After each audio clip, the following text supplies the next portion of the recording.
आज हम श्रीलंका के बारे में बात कर रहे हैं कि श्रीलंका की जो आज हालात हैं उसके लिए कौन रिस्पॉन्सिबल है, क्या क्या उसके कारण क्या हैं, हमें क्या उससे सीखना चाहिए, साथ में हमें ये देखना चाहिए कि भारत के लिए क्या चैलेंजेस क्या हैं और साथ में क्या होना चाहिए।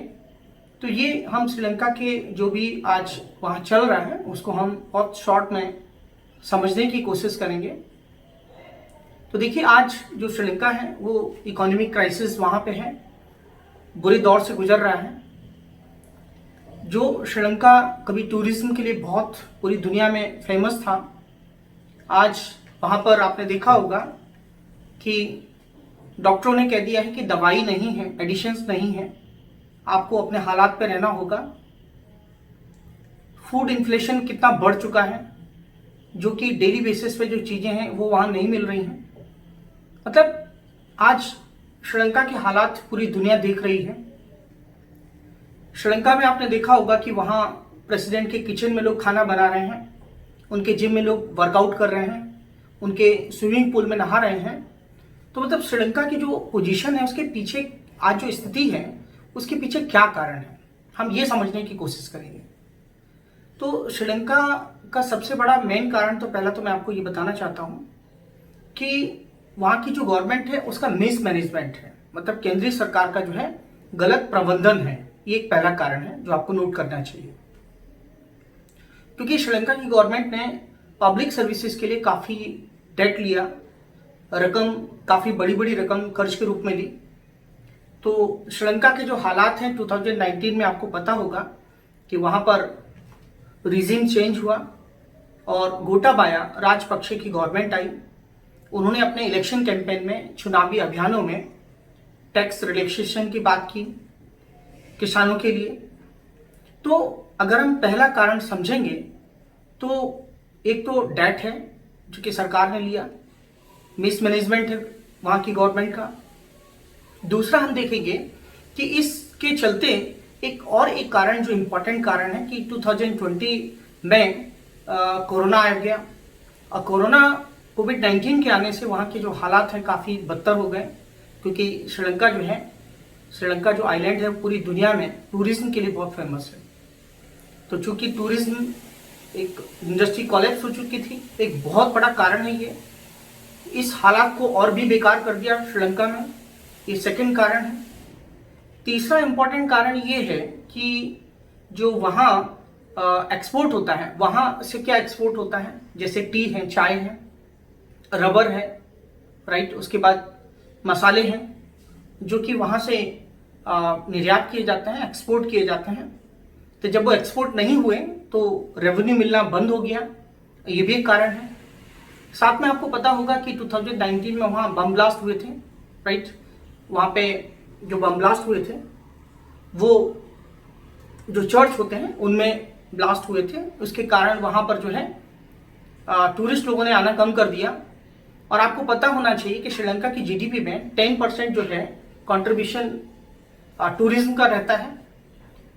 तो जब टूरिज्म कम आना स्टार्ट हो गए, जब कम आने लगे, तो टूरिज्म का जो इनकम है वहाँ से सोर्स ऑफ इनकम घटा। एक और कारण है, वो कारण ये है कि सरकार ने 2021 में वहाँ जो फर्टिलाइजर इंडस्ट्री होती है उस पर पूरी तरीके से उन्होंने क्या किया, उसके इंपोर्ट पर, आयात पर जो है प्रतिबंध लगा दिया कि आप फर्टिलाइजर्स नहीं मंगा सकते बाहर से। और श्रीलंका सरकार ने ये सोचा कि हम रातों रात जो है 100% जो है देश को, कंट्री को एक कह सकते हैं कि ऑर्गेनिक फार्मिंग के लिए हम ऑर्गेनिक फार्मिंग करने वाले जो है कंट्री बन जाएंगे। तो ऑर्गेनिक फार्मिंग की तरफ गवर्नमेंट ने फोकस किया और जो फर्टिलाइजर्स हैं उन पर रिस्ट्रिक्शंस लगा दिए। उनके कह सकते हैं कि इंपोर्ट्स पर, आयात पर रिस्ट्रिक्शंस जब लग गए तो इससे हुआ ये कि वहाँ का जो फूड प्रोडक्शन है वो कम हो गया। और जब फूड प्रोडक्शन कम हो गया तो इन्फ्लेशन बढ़ गया। इन्फ्लेशन का मतलब वहाँ की जो जरूरी चीज़ें हैं, जो एसेंशियल कमोडिटीज़ होती हैं, उनके प्राइस हाइक हो गए और इन्फ्लेशन बढ़ गया। इससे हुआ ये भी कि जो वहाँ फॉरेक्स रिजर्व होता है या विदेशी मुद्रा भंडार जो होता है वो भी कम हो गया। तो ये सारे कारण जो है इंटर रिलेटेड हैं, होते चले गए। उसके बाद वहां मैं आपको बताना चाहूंगा कि नेपोटिज्म जो है वहां एक और इम्पोर्टेंट कारण है, भाई भतीजावाद जिसको बोलते हैं। और एक लास्ट कारण में करप्शन भी कहना चाहूंगा, भ्रष्टाचार भी कहना चाहूंगा। तो ये सारे कारण आपने समझे। और एक सबसे इंपॉर्टेंट कारण है, वो है चाइना के साथ उनका जो रिलेशन है। चाइना से श्रीलंका ने काफी नजदीकियां बढ़ाई और वो श्रीलंका पे काफी भारी पड़ गया। और एक तो आप देखिए चाइना की जो स्ट्रेटजी है, राइट, जो रणनीति है उसकी ऐसी है कि वो जहां पे अपना इन्वेस्टमेंट करता है वहां पॉलिटिकल स्टेबिलिटी जो है नहीं रहती है, वहां की स्थिति खराब हो जाती है। चाइना एक बहुत बड़ा फैक्टर है श्रीलंका के इस हालात में, क्योंकि उसने कह सकते हैं कि जिस तरीके से डेट दिया, कर्जा दिया श्रीलंका को, और श्रीलंका उसको जो है पूरा नहीं कर पाया, तो 99 ईयर्स के लिए हम्बनटोटा पोर्ट चाइना को देना पड़ा श्रीलंका को।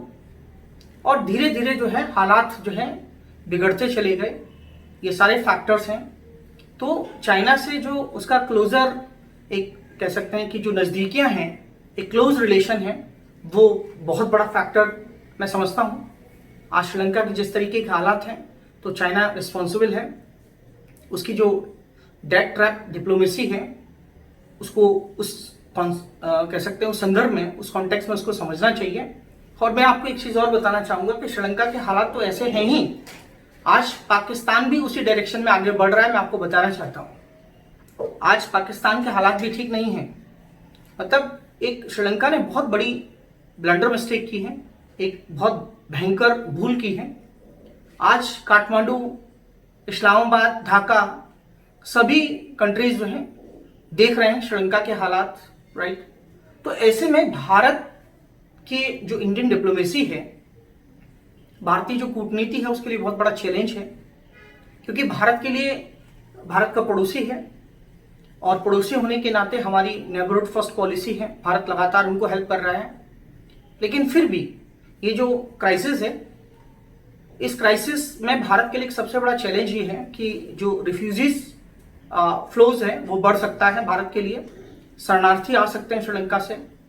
और भारत के लिए एक इंपॉर्टेंट कंसर्न है रीजनल सिक्योरिटी, जो क्षेत्रीय सुरक्षा है, वो भी एक बहुत महत्वपूर्ण जो है इंपॉर्टेंट चैलेंज है। क्या इसमें इंपॉर्टेंट रोल हो सकता है?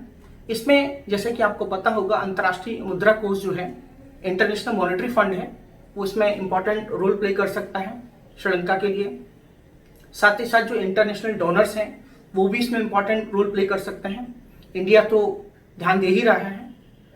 मुझे ऐसा लगता है कि Colombo must convert the crisis into an opportunity and world must help. Sri Lanka की जो इस समय चुनौती है या वहां जो क्राइसिस है, उसको, उसके लिए एक प्लान की जरूरत है, राइट। और वहां के लोगों को उस क्राइसिस को एक अपॉर्चुनिटी के रूप में कन्वर्ट करना चाहिए और दुनिया को हेल्प करना चाहिए, जिससे श्रीलंका जो है इस क्राइसिस से बाहर आ सके। तो मैंने आपको इस श्रीलंका के बारे में जो भी इंफॉर्मेशन दिया है, बहुत संक्षेप में, और सारी इंफॉर्मेशन मैंने आपको दी है। आप शायद श्रीलंका के मैटर को आप समझ चुके होंगे। अब हम किसी नए मुद्दे के साथ आपके साथ फिर से हम मिलेंगे। तब तक के लिए थैंक यू, धन्यवाद।